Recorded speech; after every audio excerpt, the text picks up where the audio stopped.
अनुराग जी बहुत मेरे पुराने मित्र हैं और बहुत उदार हैं शब्दों में। उन पर मेरे बारे में जो उन्होंने कहा बहुत यकीन न करें। आप सबको जिन्हें पढ़ता हूं, देखता हूं, जिनको स्क्रीन पर देखकर घंटों में सुनता हूं, जिनसे ओपिनियन फॉर्म करता हूं, सबको मेरा बहुत नमस्कार। सबसे पहले मैं डॉक्टर अनुराग बत्रा जी को धन्यवाद देना चाहूंगा कि उन्होंने मुझे आपके बीच होने का मौका दिया। पिछले कई दशकों से मैं उनके काम, उनके लगातार प्रयास से प्रभावित हूं और मैं बहुत दूर था दिल्ली से। उनका आदेश आया, मैंने कहा मैं जरूर पत्रकार भाइयों के बीच और आपके कार्यक्रम में आऊंगा। आज डॉक्टर अनुराग बत्रा जी समाचार फॉर मीडिया 40 अंडर 40 अवार्ड्स के माध्यम से जिस तरह प्रिंट, टीवी और डिजिटल मीडिया से जुड़े उन युवा पत्रकारों को सम्मानित करने और बढ़ावा देने के लिए यह विशेष प्रयास और पहल शुरू किया है और उन्होंने अपने इस तरह के प्रयास से इंडस्ट्री में खास पहचान बनाई है, शिखर पर पहुंचे हैं, इसलिए पुनः अलग से मैं उन्हें बधाई देता हूं।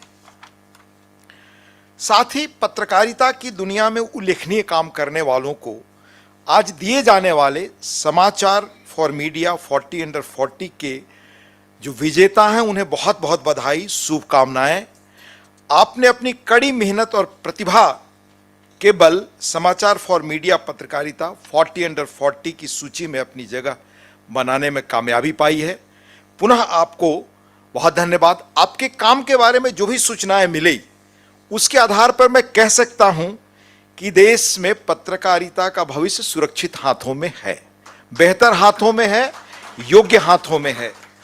लोकतंत्र का यह चौथा स्तंभ समय के साथ और मजबूत हो रहा है। इस महत्वपूर्ण मौके पर हमें जरूर यह याद रखना चाहिए कि हमारी जिम्मेदारी इस तरह के पुरस्कार मिलने के बाद, सम्मान मिलने के बाद और बढ़ती है। हमें आगे बढ़कर और भी अधिक मेहनत करने की जरूरत है ताकि तमाम चुनौतियों का सामना करते हुए हम निरंतर आगे बढ़ सकें। पेशे से हम भी पत्रकार रहे हैं। मैं 2-3 चीजें बहुत संक्षेप में आपसे शेयर करना चाहूंगा।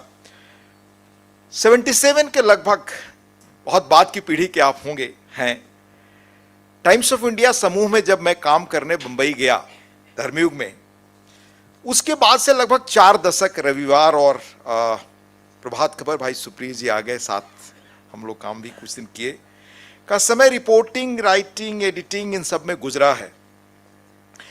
जब मैं मुंबई गया तो पहली बार मैंने वो पुस्तक पढ़ी, फ्यूचर शॉक एल्विन टॉफलर की। मैं बिल्कुल एक गांव से गया था बनारस होते हुए।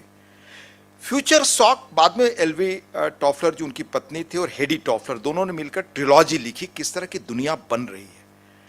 मैं कोई टेक्नोलॉजी का आदमी नहीं हूं, तब लगा कि क्या सचमुच दुनिया इतनी बदल जाएगी, ह्यूमन रिलेशंस बदल जाएंगे, एक कंप्यूटर अगर आएगा उसके क्या प्रभाव होंगे, इंफॉर्मेशन टेक्नोलॉजी क्या प्रभाव होंगे।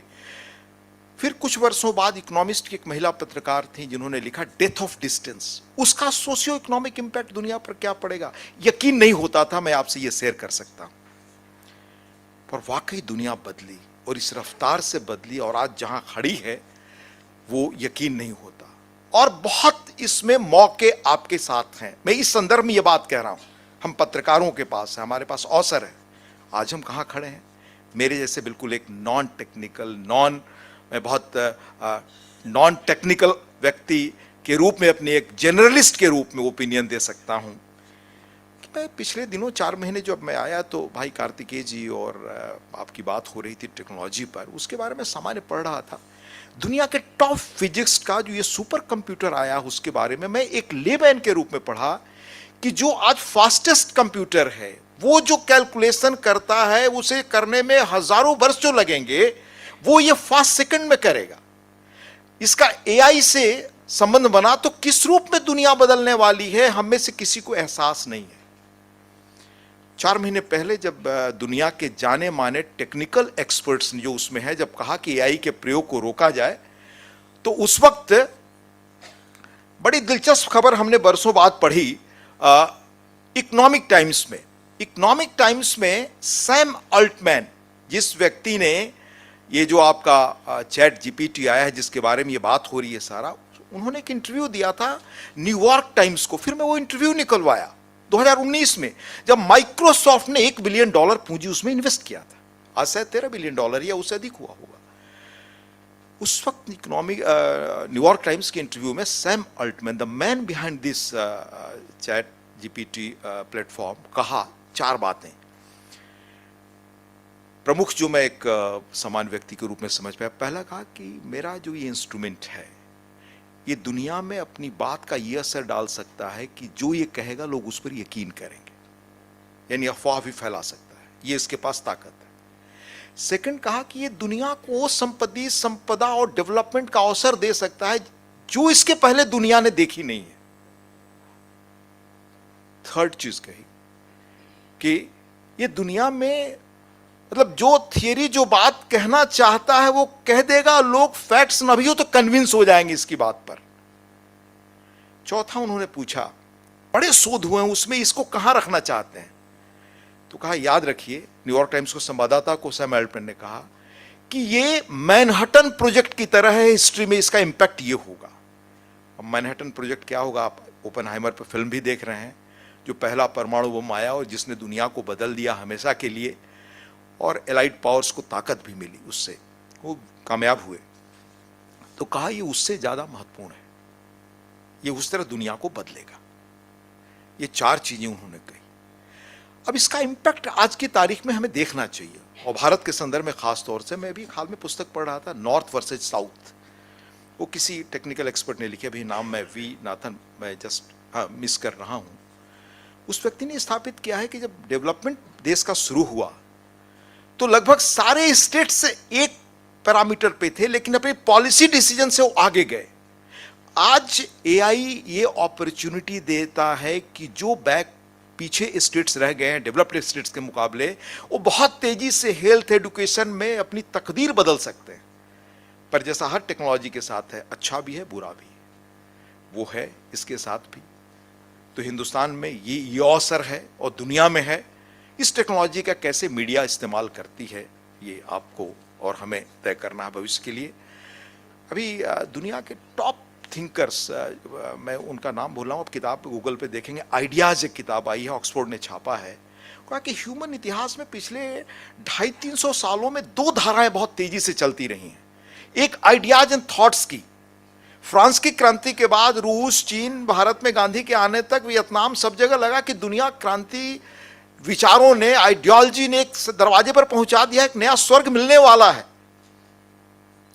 उसी तरह इंडस्ट्रियल रिवॉल्यूशन शुरू हुआ जिसकी गति धीमी थी, जो कछुआ की गति से चल रहा था, और ये क्रांति खरगोश की गति से विचारों की चल रही थी, विचार, आइडियोलॉजी। पर ये आज आगे निकल गया, आज टेक्नोलॉजी ड्राइविंग सीट पर है, आज सिलिकॉन वैली ड्राइविंग सीट पर, आज बेंगलोर ड्राइविंग सीट पर। इस पे थॉमस फ्रीडमैन ने जो लिखा भारत पे किताब। तो टेक्नोलॉजी दुनिया को कहाँ ले जाएगी, ह्यूमन रिलेशंस को कहाँ ले जाएगी, डेवलपमेंट के कॉन्सेप्ट को कहाँ ले जाएगी, किन हाथों में पड़ेगी, ये विचार करने का बड़ा समय है। दुनिया के बहुत सारे जो मुल्क हैं, पिछले दिनों सीनेट देखा, अमेरिकी सीनेट बुला करके सैम अल्टमैन को बात कर रहे थे कि हमारे जो पुराने जमाने के कानून बने हैं उन पर क्या इसका असर पड़ेगा, ये किस तरह लोगों पर इस पर असर डालने जा रहे हैं। तो हम उस वर्ष पे खड़े हैं। मुझे लगता है कि आज हमें जो युवा सम्मानित हो रहे हैं वो इस दौर में खड़े हैं दुनिया के, जो परिवर्तन सचमुच अप्रत्याशित हुआ है। और जो हमारे जैसे लोगों ने जब पत्रकारिता शुरू की थी, जब हम बहुत भाई संतोष जी बैठे हैं, जयप्रकाश जी के प्रभाव में हम लोग भी थोड़े उनके पीछे चले गए थे। तो उस दौर की पत्रकारिता और इस दौर की पत्रकारिता, तब जो अल्विन टॉफलर ने कहा था, आज जो सैम अल्टमैन के ज़माने में टेक्नोलॉजी आगे है डिसाइडिंग ड्राइविंग सीट पर, तो कहाँ जाएगा वो आप नौजवानों की भूमिका उसमें बहुत बड़ी होगी, जो आज सम्मानित हो रहे हैं। मैं आपसे यह पुनः गुजारिश करूंगा कि किसी भी परिस्थिति में हम पराजय न स्वीकार करें, तेजी से बदल रहे समय और टेक्नोलॉजी से सामंजस्य रखते हुए पूरे जोश और जुनून की पत्रकारिता की चुनौतियों, जोश और जुनून से पत्रकारिता की चुनौतियां सामना करें। हमें उम्मीद ही नहीं, पूरा विश्वास है कि आप लोग इसी तरह निरंतर अपने कर्तव्य पथ पर आगे बढ़ेंगे, अपने परिजनों के साथ साथ संस्थान और देश, समाज, दुनिया का नाम रोशन करेंगे। मैं सूची देख रहा था, जूरी के सभी सम्मानित सदस्य हैं जिनके लिए मेरे मन में बड़ा आदर है। अध्यक्ष से लेकर सारे माननीय members are very well reputed persons. तो मैं आपको धन्यवाद दूंगा अनुराग जी कि आप हमेशा जूरी वगैरह में ऐसे लोगों को रखते हैं जिनकी अपनी एक पहचान है, अपने काम से पहचान है, अपनी प्रतिभा से पहचान है।